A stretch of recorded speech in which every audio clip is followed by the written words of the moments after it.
I lived in Clio, South Carolina when I was 40-ish,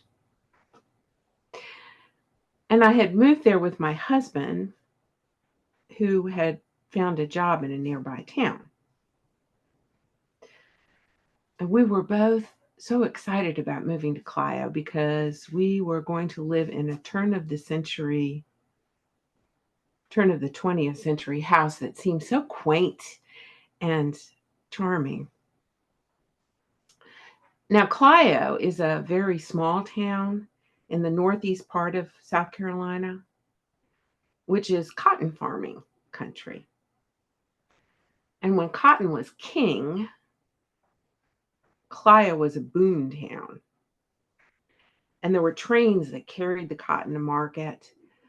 And there were also frequent passenger trains to and from the capital city of Columbia and other areas.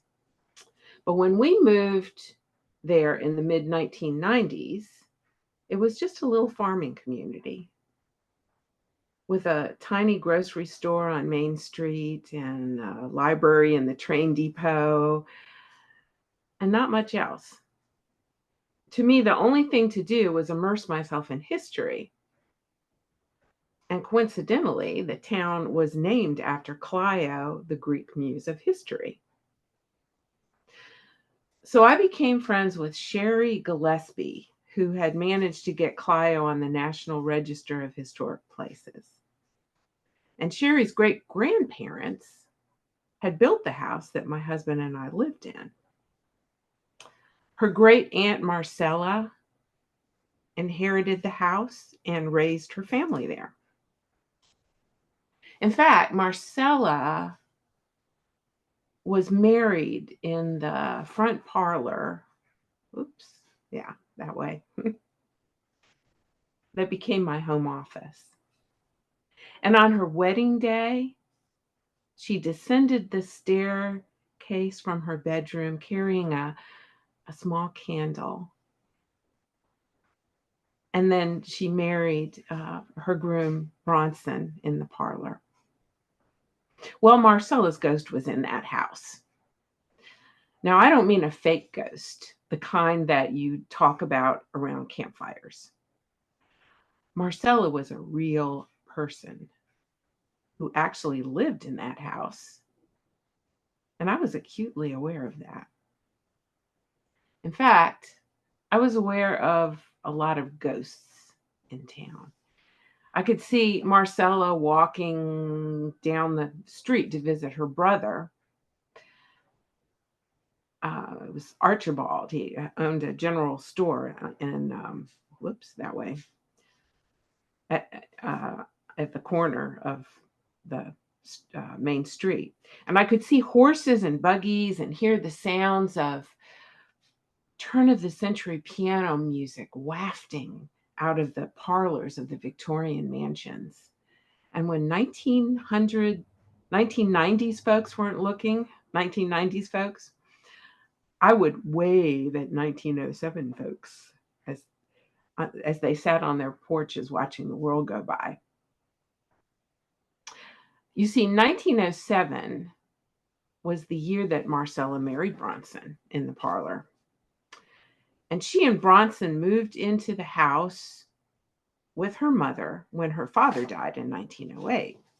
So when I soaked in the clawfoot tub in my bathroom, easing down through the bubbles, I knew that Marcella had been there too.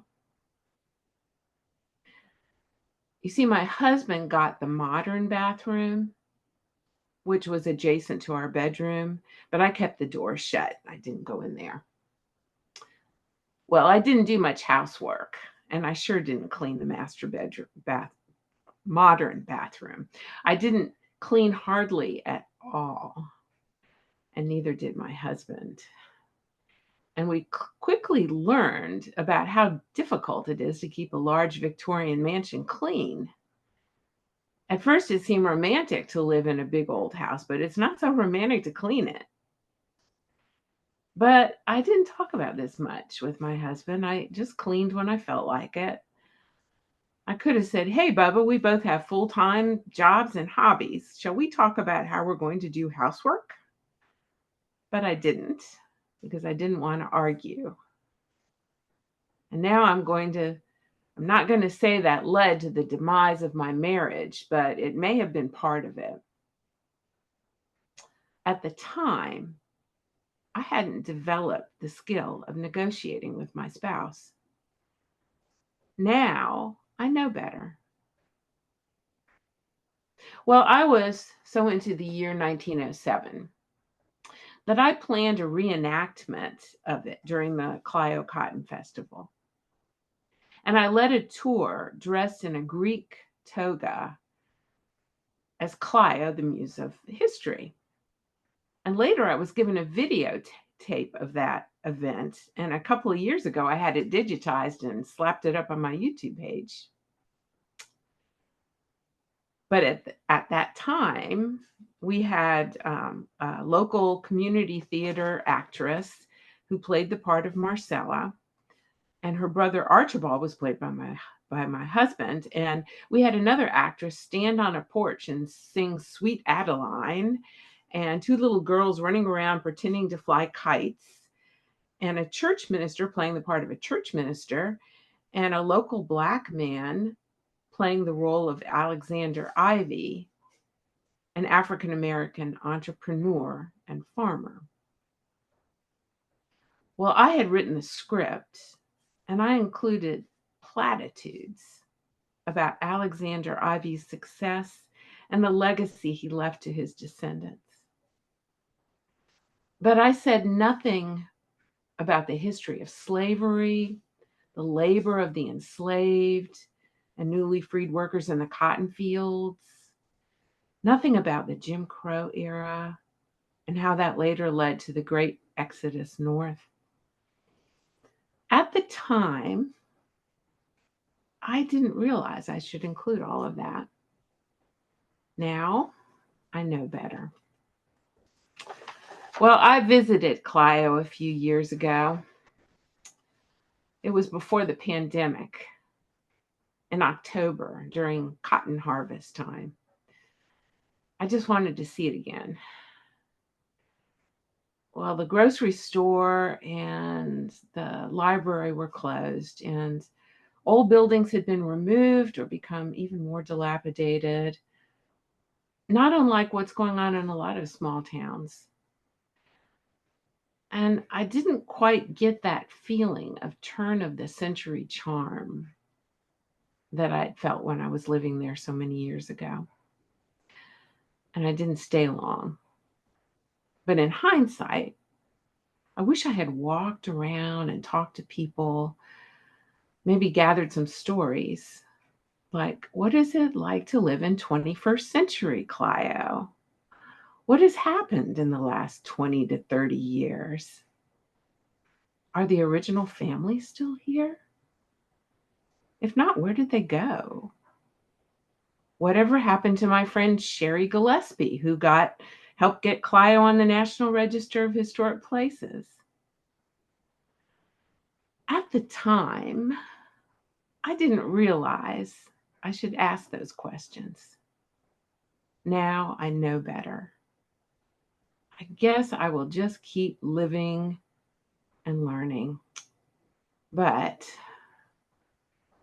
at the time of that visit to Clio, I think it was right before Halloween, because the afternoon temperature was perfect, and the leaves were just starting to turn gold and purple and orange. And there were pumpkins everywhere. There were very few fallen leaves, so not that heady aroma yet, but there was still a feeling like things were about to change. And I stood on the porch of the church across the street from my old house. And once again, I imagined Marcella walking around in there. And then a middle-aged woman opened the door and walked out on the porch. And she was wearing a long white gown, but it wasn't a wedding gown. It looked like a Greek toga, like the one I wore as Clio the Muse. And then I realized, oh my God, that ghost is me.